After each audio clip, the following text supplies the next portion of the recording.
Alajuelense bicampeón, Real Estelí campeón internacional por primera vez en su historia. Hoy en este video vengo a darles mi actualización del pronóstico de quién creo que será el equipo que levante el trofeo de la Copa Centroamericana 2024.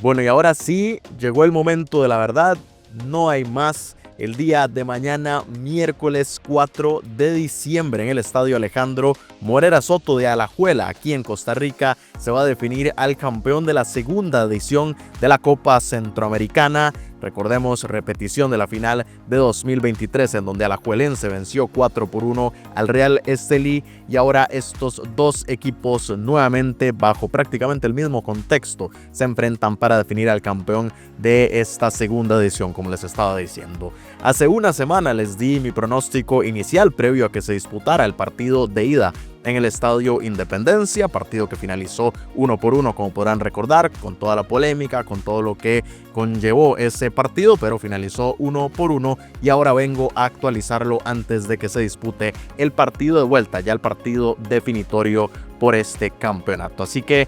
pues vamos a hablar un poco de este encuentro, que insisto, será el día de mañana miércoles, será a las 7 de la noche, si no me equivoco, porque no quiero dar aquí un error en el horario, pero 7 de la noche es el horario que habían publicado. 7 de la noche, en efecto, aquí está el día de mañana, 7 de la noche, en el Estadio Alejandro Morera Soto, cuando se enfrenten nuevamente Alajuelense y Real Estelí aquí en Alajuela, en territorio costarricense, con ese 1-1, que también quiero hablar un poco de los resultados que le pueden servir a ambos conjuntos, porque un 0-0, les recuerdo, le daría el título al conjunto costarricense. Por más ridículo que esto sea, aquí pues todavía se mantiene. Yo creo que, aunque podría llegar a entender que se mantenga lo del criterio de desempate con los goles de visita a lo largo del torneo, yo creo que en una final no debería estar presente, y aquí ya debería quitarse, pero bueno, CONCACAF lo mantiene, y por eso es que un 0-0 haría que Alajuelense se convierta en el campeón por el gol que anotó en el Independencia, ese penal de Celso Borges, también con polémica, pero bueno, al final el gol que anotó Alajuelense con un 0-0 en el Morera Soto le daría el título. Un 1-1 es el único resultado que enviaría el partido a los tiempos extra, porque sería pues la igualdad total en ese sentido en el marcador global, un 1-1 en Estelí, un 1-1 en Alajuela, y eso haría que se vayan a los tiempos extra. Y les recuerdo, en caso de que eso suceda, en los tiempos extra no cuenta el gol de visita como criterio de desempate. Es decir, en caso de que en los tiempos extra anote un gol cada uno de los equipos, es decir, vuelvan a quedar 1-1, el marcador digamos que sería 2-2 en ese partido, pero ahí ya no cuenta, es decir, ahí no quedaría campeón el Real Estelí con un 2-2, porque el tiempo extra es otra cosa por separado. Ahí ya no cuenta el gol de visita como criterio de desempate, así que bueno, pues ya ahí simplemente sería otro partido, y en caso de que sigan igualados al final de los 30 minutos extra, irían a los penales. Al Real Estelí lo que le sirve es un 2-2, por ejemplo, un 3-3, un 4-4, un 5-5, etcétera, etcétera, etcétera. Cualquier empate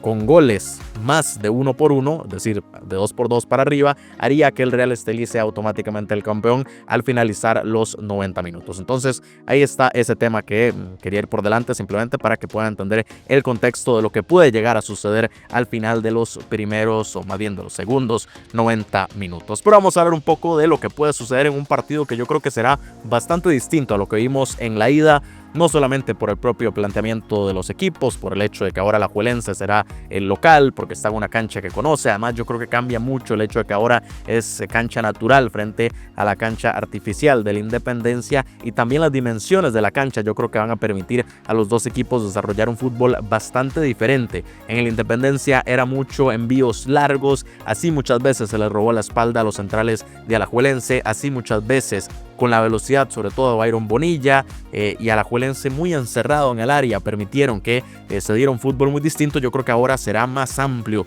el juego, y que Alajuelense tratará de aprovechar las bandas para hacerle daño al Real Estelí. Pero como les decía, yo creo que va a cambiar, porque ahora el que va a llevar la batuta del juego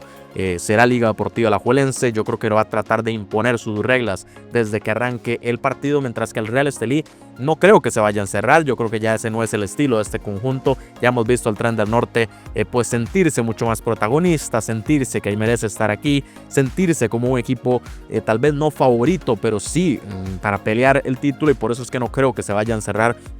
desde el primer minuto,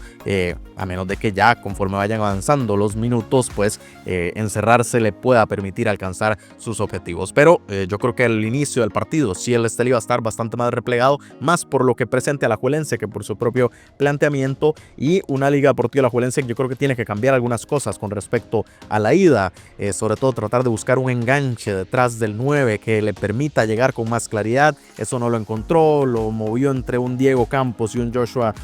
Navarro, que no terminó funcionando. Yo creo que Diego Campos se aprovecha mucho más en la banda, lo hemos visto a lo largo de toda la Copa Centroamericana, y eso el conjunto tico pues no lo terminó de aprovechar en la ida. Y yo creo que ese cambio podría permitirle, ya sea con Aaron Suárez, con Creixell Pérez, como el enganche, liberar más a Diego Campos, sentar a Navarro para que así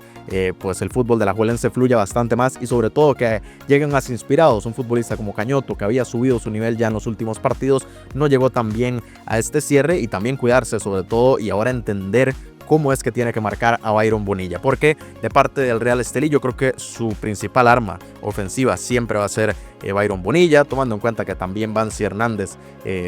representa un peligro constante para los rivales, pero sobre todo es lo de Bonilla, y fue el mayor ejemplo. De él nació el gol del Estelí, el que puso en ventaja al Tren del Norte en el partido de ida, y que Alajuelense tuvo que recomponer porque no estaba pudiendo soportar con Piñar en la defensa, y terminó haciéndole incluso una marca triple con Larry Angulo y Cañoto también llegando a ayudarle a Piñar para que Bonilla no pudiera volver a tener tanta claridad. Y de hecho fue así, ya Bonilla en el segundo tiempo fue muchísimo menos lo que pudo presentar. Entonces ya el haber tenido el primer contacto con todas estas situaciones hace que los equipos evidentemente condicionen mucho su partido de vuelta, y yo creo que pues será un Alajuelense mucho más ofensivo, sobre todo en los primeros minutos, tratando de buscar un gol que le dé la tranquilidad, y no va a detenerse ahí. Es una final y es un partido muy cerrado como para creer que un 1-0 eventual para el conjunto tico ya le pueda dar el título. Yo creo que hay que entender que el Real Estelí es muy peligroso, y que también ese 1-0 lo soltaría mucho más y empezaría a ganar terreno en búsqueda del empate. Así que pues yo creo que hay una posibilidad de que, por ejemplo, y lo estuve comentando en varios programas, de que Byron Bonilla esté muy suelto en ataque y no vaya para nada a defender, es decir, que él siempre esté como mínimo en la línea del medio campo, siempre esperando esos envíos que le permitan ir 1 contra 1 o 1 contra 2 y hacer su clásica jugada por la banda para intentar generar los espacios y permitirle con tiempo que el resto del equipo llegue hasta arriba para que esos contragolpes del Real Estelí sean lo más efectivos posibles. Yo creo que es una posibilidad bastante plausible que el Real Estelí vaya a tener este planteamiento, y muy importante, sobre todo en defensa también para el Tren del Norte, que recuperan a Marvin Fletes, y en el medio campo también recuperan a Juan Vieira, al menos es lo que se comenta. Yo ya, después de que la semana anterior a Ebert Martínez estaba fuera del partido y en unas horas antes se confirmó que iba a salir de titular, yo ya pues no aseguro nada al 100%, pero teóricamente Vieira y Fletes, los dos están disponibles, sobre todo para que recomponga al Real Estelí una defensa que, a pesar de que fue improvisada en el partido de ida, pues le funcionó bien. Y aunque Ebert Martínez fue el que lideró esa defensa y el que pudo mitigar muchos de los ataques del conjunto costarricense, aún así sus compañeros en posiciones en las que no están acostumbradas pues lo hicieron bastante bien para que el Alajuelense no tuviera tanto peligro. Entonces mérito ahí al Real Estelí, pero que insisto, ahora va a poder al menos recuperar esa línea defensiva. Un Alajuelense que yo creo que no tendrá muchos más cambios más que el que les estaba diciendo. Ese cambio en el enganche, yo creo que sí, Guimaraes lo verá como una posibilidad para generar mucho más peligro en ataque, pero que a partir de ahí el planteamiento será bastante parecido, con la bola más a los pies, más a tierra, y no con tantos envíos largos como el medio campo. El Real Estelí obligó a que el Alajuelense tuviera que atacar, que eran muchos envíos hacia Cañoto, envíos hacia Navarro, envíos hacia Toril, también hacia Diego Campos, que no funcionaban, y que Martínez principalmente los cortó una y otra vez a lo largo del encuentro, y que de hecho Alajuelense pues más que una de peligro, que si no me equivoco fue un cabezazo de Piñar que lo resolvió muy bien Jason Vega, pues la única otra forma que se acercó al gol fue el el penal con el que precisamente puso el 1-1, pero más allá de eso, Alajuelense se acercó muy poco y generó muy poco peligro, por no decir que prácticamente ninguno, sobre todo en el segundo tiempo, cuando ya el Real Estelí empezó a presionar mucho más para ver si podía sacar la ventaja en su casa. Pero pues era un partido muy peleado, en el que sí creo que todas las circunstancias, todo lo que se ha dado, más allá de la polémica, ya la comentamos, la dejamos atrás, y de hecho quería hablar también de eso. El cuarteto arbitral será formado por 4 salvadoreños. Ismael Cornejo será el árbitro central. Ya he visto a muchas páginas desde suelo nicaragüense comentando que de todas las maneras se va a buscar que el Alajuelense sea el campeón. Yo creo que ese no es el acercamiento que se tiene que tener a este tipo de partidos. Estoy seguro que desde el seno del Real Estelí no se está pensando en eso, y están concentrados simplemente en hacer el mejor partido posible para sacar el título. Pero es que ya entrar de la previa con que se va a hacer un robo, lo que fomenta es que cualquier mínimo detalle pues se va a hacer gigantesco y se va a exacerbar sin sentido, solamente por estar desde antes diciendo que va a haber robos, que se va a estar buscando que el Alajuelense gane, que se va a estar buscando perjudicar al Real Estelí. Entonces, bueno, nada más quería comentar eso para tratar de evitar polémicas cuando son innecesarias. Ya después, si hay algún error bastante claro, lo vamos a comentar, pero como yo siempre les he dicho, más allá de si hay errores, yo a lo que yo quiero pensar siempre es, y yo creo que es así, es que son errores, son por deficiencias de los árbitros, por equivocaciones, porque al final todos son humanos, y no porque haya alguien detrás tratando de acomodar los hilos para que tal equipo quede campeón, para que se beneficie a tal otro, para perjudicar a otro. Yo creo que eso no es el acercamiento que hay que tener en este tema. Pero bueno, insisto, nada más para que no se empiece desde antes de que siquiera se dispute el partido, 2 días antes, 48 horas antes, ya se está hablando de robo, cuando por favor, por lo menos juguemos primero el partido. Pero bueno, así está el tema, y como les decía, yo creo que será un partido muy distinto, dominado por el Alajuelense, y en el que yo creo que tiene que aprovechar estos momentos de dominio, y lo ha hecho a lo largo del semestre, tanto en el torneo nacional como también en la Copa Centroamericana, para alejarse un poco, porque también en defensa ha tenido sus huecos, ha sido un equipo muy permeable, y entonces si no los termina aprovechando, ojo con el Real Estelí, que a la contra puede terminar anotándole y complicándole el partido si el Alajuelense no es quien da primero los golpes. Inicialmente mi porcentaje había sido de un 56% para el conjunto de Costa Rica y un 44% para el Real Estelí, y por todo el contexto, por la vuelta en casa, porque Alajuelense anotó también en la Independencia, voy a aumentarlo un poco, 60% para Liga Deportiva Alajuelense de alzar el título y un 40% para el Tren del Norte. Incluso consideré subirlo un poco más, a un 6-2, 6-3, 6-4, yo creo que ya era mucho, pero pensé en subirlo un poco más. Pero yo creo que por el contexto y porque tampoco se vio un Alajuelense arrollador, aunque yo creo que fue la idea del entrenador en ese partido de ida. Mucha gente pues habla de que no se vio al gran gigante de Centroamérica. A ver, también hay que tomar en cuenta cómo crece el Real Estelí y cómo ya el Real Estelí entiende cómo tiene que jugar estas finales, que eso no lo entendió hace un año, y por eso Alajuelense le pasó por encima de la Independencia. Y de hecho tampoco fue que le pasó por encima, Alajuelense simplemente tuvo 3 oportunidades y las aprovechó para sacar esa ventaja de 0-3 en la Independencia, pero tampoco fue arrollador, y por eso no se estaba, es decir, no se podía pretender que eso se repitiera. Entonces también hay que entenderlo mucho. Yo creo que el planteamiento de Guimaraes fue mucho intentar que no pasaran demasiadas cosas, le terminó saliendo bien, y se trajo no solamente el empate, sino también un gol allá en la Independencia que le permite al menos estar relativamente tranquilo en el inicio del partido de vuelta. Entonces hay que entender mucho estas situaciones, y pues quienes dicen y quienes ahora tratan de despreciar también lo que hizo el Alajuelense allá, pues yo creo que a la vez están despreciando su propio Real Estelí, porque lo que hay que hacer es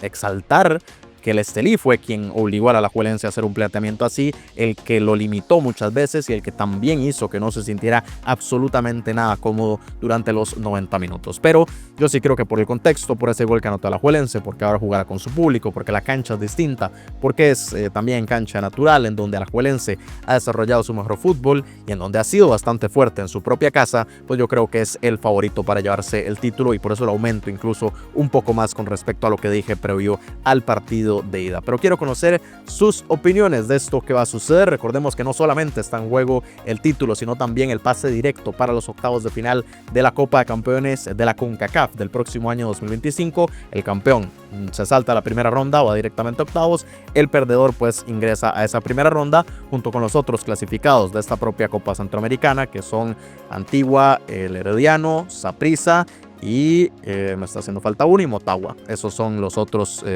4 equipos que consiguieron la clasificación. Insisto, el que pierda se unirá a esos directamente en la primera ronda. Pero así está el tema, insisto, quiero conocer sus pronósticos de este partido, si creen que el Real Estelí va a poder llevarse por primera vez el título, si Alajuelense se va a coronar como bicampeón de esta Copa Centroamericana. Los leo aquí abajo y como siempre les pido el mayor de los apoyos, con likes, compartiéndolo, dejándome todas sus opiniones, todos sus pronósticos y sobre todo también suscribiéndose al canal para seguir muy de cerca el cierre de esta Copa Centroamericana y toda la actualidad de la CONCACAF, porque esta semana hay muchas cosas. Estamos también con el cierre de la Copa del Caribe, se viene el sorteo también del Mundial de Clubes para los equipos mexicanos y de la MLS y muchas otras cosas que estaré cubriendo en las próximas semanas, así que no olviden suscribirse y nos vemos por supuesto mañana para comentar lo que suceda en esta final de vuelta de la Copa Centroamericana.